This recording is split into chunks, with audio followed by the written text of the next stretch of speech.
Ara guys, mana na gyud ang sinisimbol ni Josephine ug Nilnil. Suhol na labog sa simbol.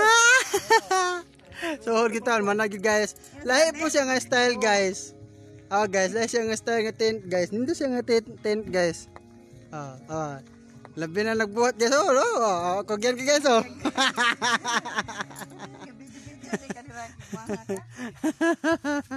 Ara guys. Sus.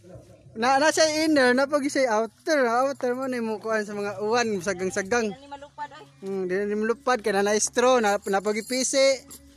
Oh, kung gusto kag pisi dara guys. Dili siya bilog hipon. Pangko din kanupi din. Oh, mo na siya kanupi. Nawa guys. Awa guys. Masudlag iring. Aron hindi masudlan og iring. Oh, na guys. So Siya kanupi po tres pikas. kung gusto ka mag floor mat guys, mag floor mat yun mo guys, tanawa guys, oh. Open man eh. Ako open guys ha. Ako open guys. Oh. Ihas man ni guys, kay mo ni kasuwag tin, kay mo ni sila guys. Siya tulda-tulda pa. Oh, tulda daw. Ali pa ba? Ali na naman ba?